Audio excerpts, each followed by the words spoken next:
Hello সবাইকে। আমি হাদি and আমার প্রোডিউসার নেম হইছে অ্যান্ড আমি এই ভিডিওতে মিউজিক থিওরি রিলেটেড যত আলোচনা সবকিছু এক্সাম্পল সহ বোঝানোর চেষ্টা করব। আশা করি যারা নিউ প্রোডাকশন শিখতেছেন তাদের হেল্প হবে। So first of all what is music theory, right? এখন যদি আমরা গুগলে সার্চ করি তাইলে রেজাল্ট একটু এমন: music theory is the study of the practices and possibilities of music, often described as the grammar and syntax of the musical language. আচ্ছা, তো এবার একটু আমরা বাংলায় আসলে বুঝি ভাই যে আসলে এক্স্যাক্টলি কি বলল। সহজভাবে একটু বলতে গেলে মিউজিক থিওরি হইছে সঙ্গীতকে বুঝার নিয়ম। ঠিক আছে? লাইক সঙ্গীতকে বোঝার কাঠামো অথবা ভাষা।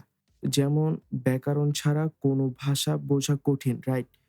সো তেমনি মিউজিক থিওরি ছাড়া সঙ্গীতের আসল গঠন, সুর, তাল এসব বোঝাও অনেকটা কঠিন। তো এবার একটু আমরা এক্সাম্পল দিয়ে কথা বলি।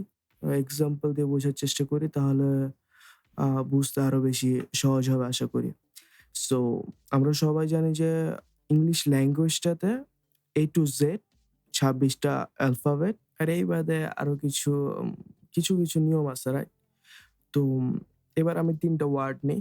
আ A, C and T, okay? So এখন যদি আমি বসাই ATC, ওকে? ATC পাশাপাশি যদি বসাই, আ আসলে কি ATC কি কোনো ওয়ার্ড বা কোনো আ মিনিং প্রকাশ করে? সো আমি যতটুকু জানি, তো মিনিং কোনো প্রকাশ করে না। তবে এখন আমি যদি আম CAT অথবা ACT, মানে CAT means cat and ACT মানে অ্যাক্ট বসাই, তাহলে কমসে কম আমরা ২ টা মিনিংফুল ওয়ার্ড পাই। সো মিউজিক থিওরিকে যদি ইংলিশ ল্যাঙ্গুয়েজটার সাথে একটু তুলনা করি, তাহলে বলা যায় যে A to Z যদি ইংলিশের বেসিক্স হয়, তাইলে নোটস, স্কেলস অ্যান্ড কর্ডস হইল মিউজিক থিওরির বেসিক এলিমেন্টস। সো এসব শুনে আসলে ঘাবড়ানোর কোনো কিছু নাই। আজকের এই ভিডিওতে আমরা সবকিছুই আ কভার আপ করার চেষ্টা করব। তো ফার্স্ট অফ অল আমরা কথা বলব নোটস, অক্টেভ, সেমিটোন এগুলা নিয়ে। তো ফার্স্ট নোট, আশা করি আমরা সবাই জানি যে পিয়ানোতে ১২ টা নোট আছে। A, B, C, D, E, F, G and এই ছাড়া A sharp, C sharp, D sharp, F sharp and G sharp। এবার একটু পিয়ানোতে দেখার চেষ্টা করি।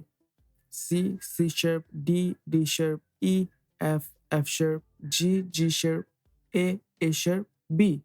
তো এখন ভাই আপনি নিজে আমারে বলবেন, ভাই ১২ টা কেমনে নোটস? পিয়ানোতে তো এগুলা বাদে আরো আশেপাশে নোটস আছে ভাই, ওগুলা কি দোষ করলো? সো আসলে জিনিসটা এমন না ভাই। আ এক্সাক্টলি বি এর পর আবার সি, সাইকেল আবার স্টার্ট হয়। সি থেকে আবার বি। এবার বি শেষ, আবার সি। তো এভাবে এক্সাক্টলি সাইকেলটা রিপিটেড।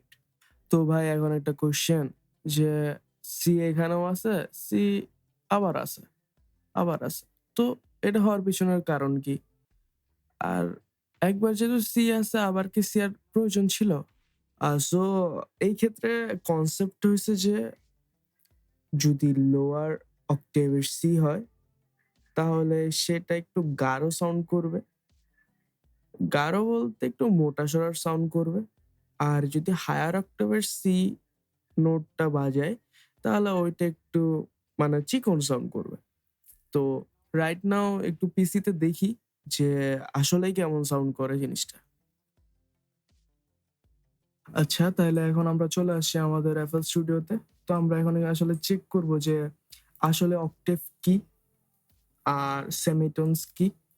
আমরা কিভাবে সেমিটোনস চেঞ্জ করি?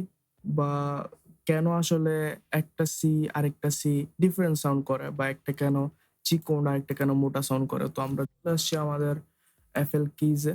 তো এবার একটু চেক করে নিই। তো আমরা দেখতেছি কি এখানে C3, C4, C5, C6, C7, ওকে? তো এবার আমি একটু C5 এ আগে ক্লিক করি। দেখি যে কেমন লাগে শুনতে। তো এটা হইছে কি সি, C5। C6 এ যাই। আচ্ছা, একটু তো হ্যাঁ, একটু চিকন লাগছে। বা C7 এ যাই। তো আমরা বুঝতে পারতেছি কি যে আসলে কতটুকু সাউন্ডটা চিকন হয়ে গেছে। সি, এবার C4, C3। ওকে।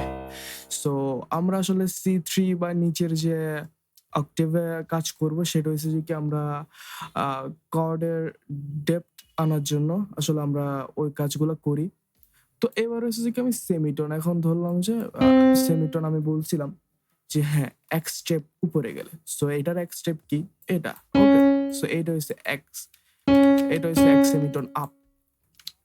তো আমি আগেই বলছিলাম যে কি ভাই ১ অক্টেভ আর ১ সেমিটোনের মধ্যে তফাৎ আছে। ১২ সেমিটোন ইকুয়াল টু 1 অক্টেভ। সো এবার একটু হিসাব করি। আমরা ফার্স্ট এটা দেখলাম, দেন C5, okay? C5 and C4। তো আমরা একটু গুণে দেখি যে আসলেই আমরা কতটুকু উপরে হেঁটে গেলাম। ১, ২, ৩, ৪, ৫, ৬, ৭, ৮, ৯, ১০, ১১, ১২। ঠিক আছে? সো দ্যাটস ওয়াই আমরা ১২ সেমিটোন উপরে গেছি, মানে আমরা ১ অক্টেভ উপরে গেছি। তো এইটা হইছে এক্সাক্টলি সেমিটোন আর অক্টেভের ক্ষেত্রে। এখন আমি যদি এই জিনিসটা আসলে অন্যভাবে করতে যাই, আমি যদি চাই যে কি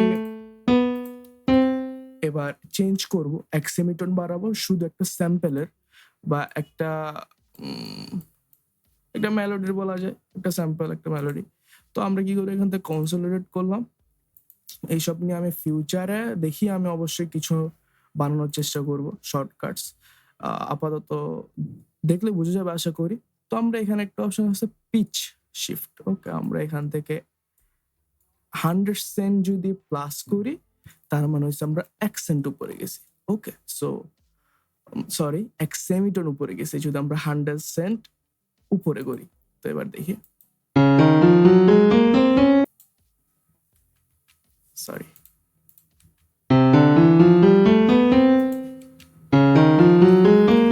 সো আই থিংক ডিফারেন্সটা বুঝতে তেমন একটা অসুবিধা হচ্ছে না। তো এই ছিল এক্সাক্টলি অক্টেভ। সো আমরা তো এক্সাক্টলি এতক্ষণ পর্যন্ত অক্টেভ দেখলাম। তো রাইট নাও আমরা কথা বলবো স্কেলস নিয়ে। তো আমরা নরমালি জানি যে কি ২ ধরনের স্কেলস থাকে।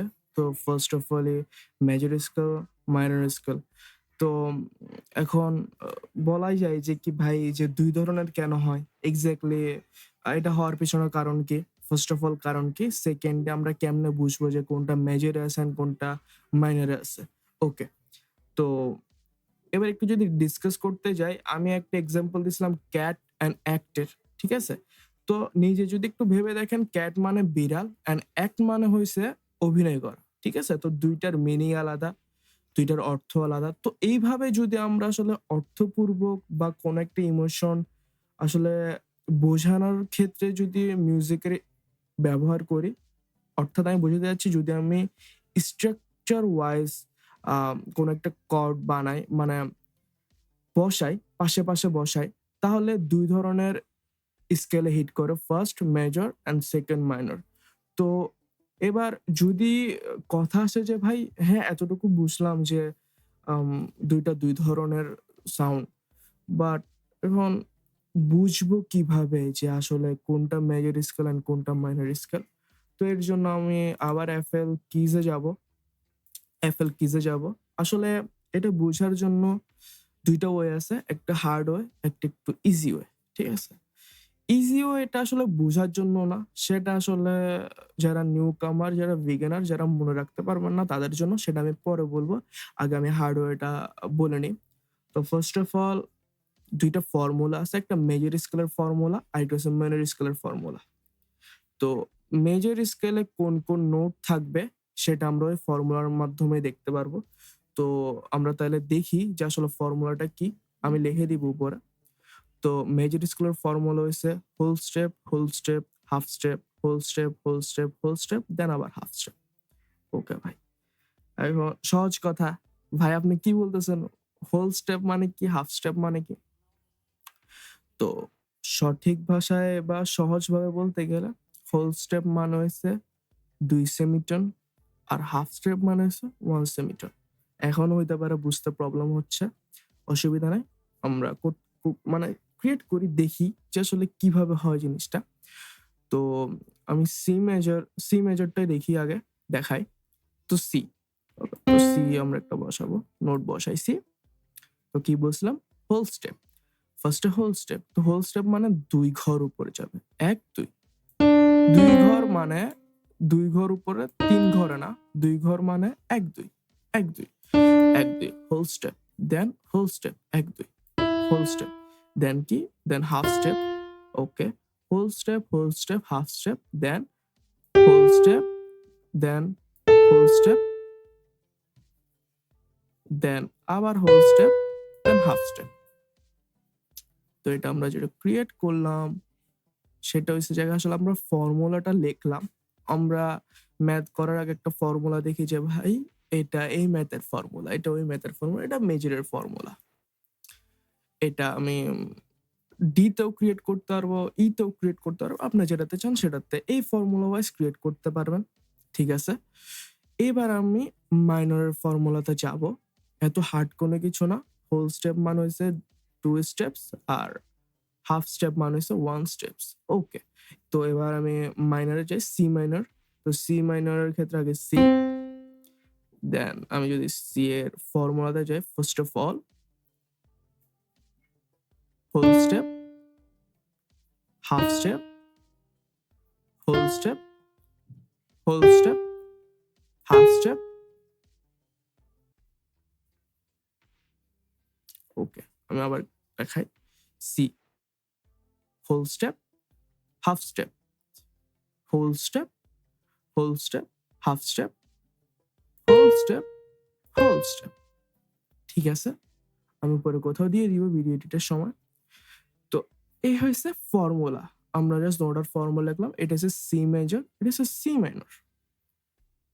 ফর্মুলা বুঝছি, ফর্মুলা মানে আসলে কি বুঝছি যে এই স্কেলটার মধ্যে কোন কোন নোটস আছে, মানে কোন কোন নোটস ধরেন ভালো লাগবে শুনতে, বেসুরা লাগবে না, স্কেলের বাইরে যাবে না, এগুলো হচ্ছে এই নোটস গুলো।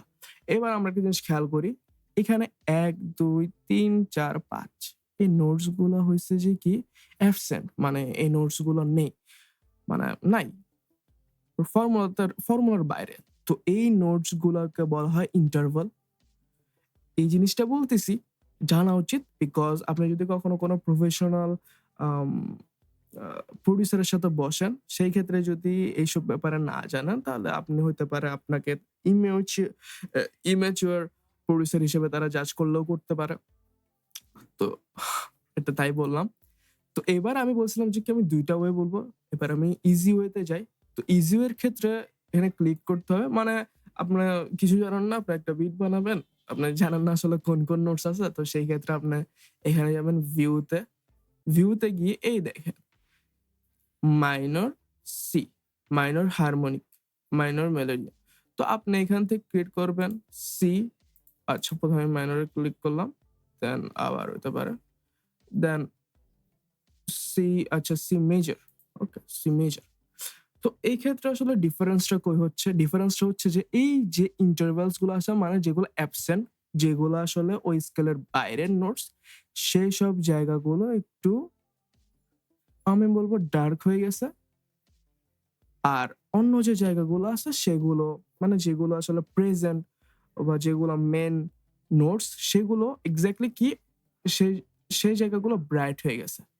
তো আমি যদি ভালোভাবে দেখতে চাই, তো এই হচ্ছে মেন হিসাব। তো এইখানে হয়েছে যে কি আমরা বুঝতে পারলাম যে স্কেলের ফর্মুলা গুলো বুঝলাম। যদি ফর্মুলা মনে রাখতে টাফ হয় তাহলে আমরা কিভাবে জাস্ট ২-৩ ক্লিকে কাজটা করে ফেলতে পারবো বা বুঝতে পারবো, কাজ করতে ইজি হবে, ওইটা বুঝলাম। তো এবার আমরা কর্ড মেক করব। ঠিক আছে, আমরা সহজ ভাষায় কর্ড মেক করব। তো কর্ড মেক করার জন্য মাস্ট জাস্ট একটা ফর্মুলা। ঠিক আছে, একটা ফর্মুলা কি 1 3 5। ওকে, তো এবার যাই ক্রিয়েট করি। তো এটা হচ্ছে 1। ঠিক আছে, 1 2 3 4 5 6 7 8 এটার জন্য সেম। তো 1, ওকে, ফার্স্ট অফ অল 1 নি, 1 দেন কি 3 3 দেন 5। তো আমরা এটা যেটা ক্রিয়েট করলাম সেটা হচ্ছে একটা সি মেজরের একটা কর্ড। ওকে, তো এবার মাইনরে ক্রিয়েট করব সেম ভাবে 1 দেন 3 3 দেন ৩ ৪ ৫ ওকে। তো এবার একটা মিথ আছে, মানে মিথ বললেই হয়। তো সেটা হচ্ছে যে কি মেজর স্কেলের যে সাউন্ড গুলো আসলে একটু হ্যাপি সাউন্ড করে। মানে মানুষের কাছে শুনলে খুশি লাগে। আর মাইনর উম কর্ড শুনলে মানুষের কাছে হইতে পারে একটু স্যাড বা ইমোশনাল লাগে। তো আমরা একটু শুনে দেখি আসলে কি লাগে নাকি লাগে না। তো উম ওকে প্লে করি।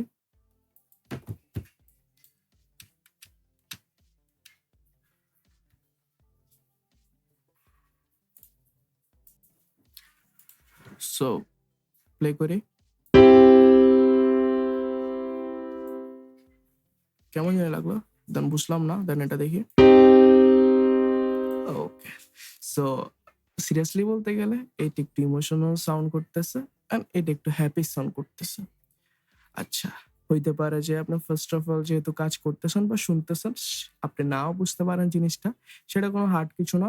যখন আমরা এক্সাক্টলি মেলোডি মেক করব, একটা ইমোশনাল মেলোডি মেক করব বা একটা ডার্ক মেলোডি মেক করব বা একটা হ্যাপি মেলোডি মেক করার ট্রাই করব। আমরা নেক্সট ইয়ার দেখব কাজগুলো। তো তখন এক্সাক্টলি এই জিনিসটা আপনার আরো ক্লিয়ার হবে। বাট রাইট নাও আমি বলব যে কি যে আসলে আপনার ফর্মুলাটা জানা উচিত, বুঝা উচিত। আর যেহেতু আমরা কর্ড নিয়ে কথা বললামই, সেহেতু আমি কর্ডের আরেকটা জিনিস আপনাদেরকে বলে দিতে চাই। তো সেটা হইছে নিচের যে নোটটা থাকে একটা কর্ডের, মানে লাস্ট যে নোটটা থাকে সেটাকে এক্সাক্টলি টনিক নোট বলা হয়। এইটা দোনোটা টনিক। এইবার একটা জিনিস ক্রিয়েট করি। 1 ও সেম, 5 ও সেম, না? তো মেজর আর মাইনরের মধ্যে ডিফারেন্স শুধু একটা জায়গায়, সেটা হচ্ছে কি সেকেন্ডে যে নোটটা বসে। এখানেও 3 এখানেও 3, বাট এটা 3 আর এটা 3 ডিফারেন্ট। ওকে। সো এই যে নোটটা থাকে এটা 3 আর এটা 3, যেহেতু এই নোটটা এক্সাক্টলি কর্ডের একটা ক্যারেক্টার নির্দেশ করতেছে, মানে কর্ডটা কোন স্কেলে সেটা নির্দেশ করতেছে। সেহেতু এটাকে বলা যায় যে কি হ্যাঁ, এটা একটা আইডেন্টিকেটর, মানে আ এটা আইডেন্টিফাই করে জিনিসকে। মানে একটা কর্ডকে। সো এক্সাক্টলি আজকের পর্যন্ত এতটুকুই। দেন আমরা নেক্সট ভিডিওতে এক্সাক্টলি কর্ড দিয়ে কিভাবে অ একটা মেলোডি মেক করা যায়। দেন একটা ছোট করে একটা বিট রেডি করার ট্রাই করব। এরপর আমরা যদি এরকম হয় যে কেউ FL Studio র বেসিকস এর প্রবলেম থাকে, মানে ইন্টারফেসটা নিয়ে যে হ্যাঁ, আম প্লেলিস্ট, দেন মিক্সার চ্যানেল, এসব নিয়ে যদি শর্টকাটস বা এসব নিয়ে যদি আসলে জানতে থাকে তাহলে আমাকে বলবেন। আমি অবশ্যই কিছু বানানোর চেষ্টা করব। তো থ্যাংক ইউ সো মাচ।